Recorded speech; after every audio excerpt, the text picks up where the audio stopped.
masisita tayo dyan. Yan yung mag-cause na harasin tayo ng kapulisan. Kalsada yan eh. Obstruction of justice tayo dyan. Tol, akyat! Obstruction of justice yan. Akyat tayo. Akyat tayo.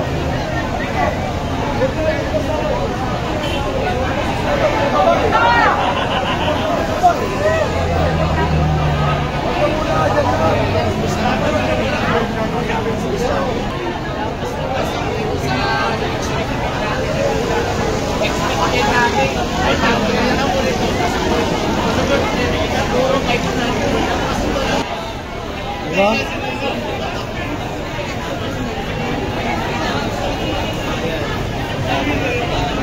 Zamboanga City.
Aangkinin niyo pa to?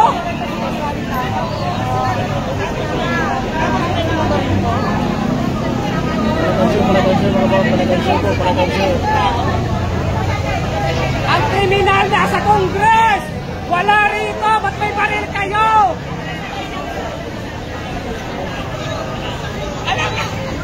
Alam niyo na yan! Ganun ito!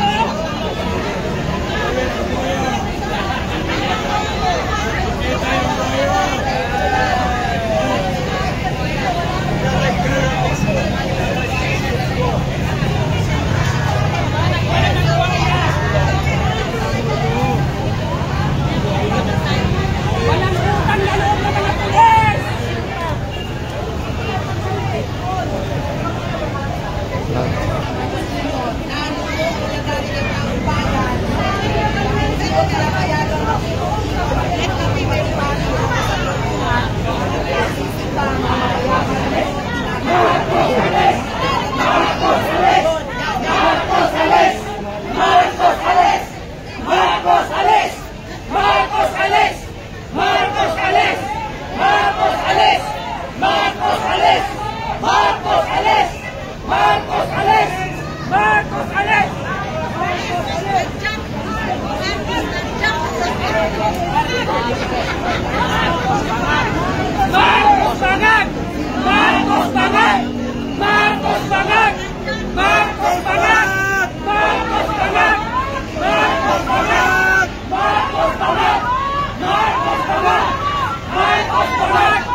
Nandito ang tampay ng Pilipino para sabihin, taas mo ang nagsasabi, bumaba ka na sa pwesto, BBM!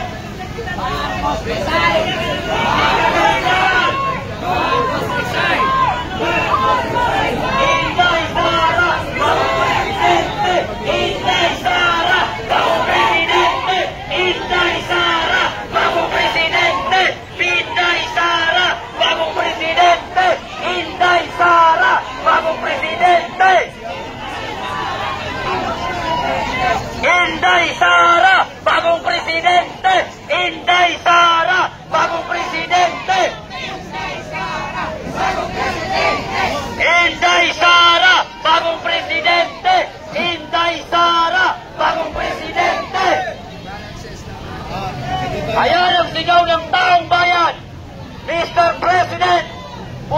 na sa pwesto. Marcos alis! Marcos alis! Marcos alis! Marcos bangat! Marcos bangat! Marcos alis! Marcos alis! Marcos alis! Marcos alis! Marcos alis! Hindi nyo kaya ang taong bayan. Habang kami inyong pinapalayas, mas lalong dumadami ang tao dito na handang sumuporta kay Sara Duterte para siyang maupo sa pagka-presidente.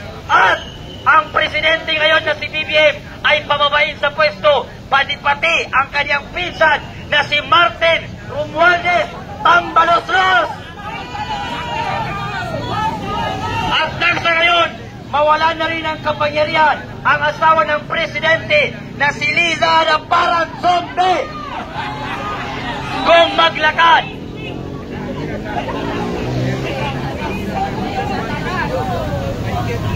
Parang penguin, parang palaka, parang zombie. Akala mo, napakaganda mo pag naglakad ka at nakagaon. Parang ang penguin, nakakasuka.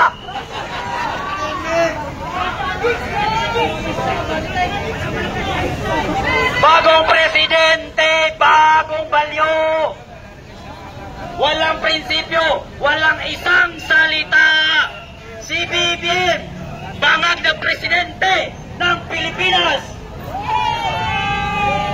Mga kababayan naming Pilipino, inaanyayahan namin kayo na makisali sa aming rally nang sa gayon mapaalis na sa ating gobyerno ang mga demonyo at mga buwayang politiko na nakaupo ngayon sa gobyerno natin at hindi nila kayang gampanan ang kanilang trabaho sa gobyerno sapagkat sila'y puro adik. Puro adik at bangat ang mga nakaupo ngayon sa ating gobyerno dito sa Pilipinas.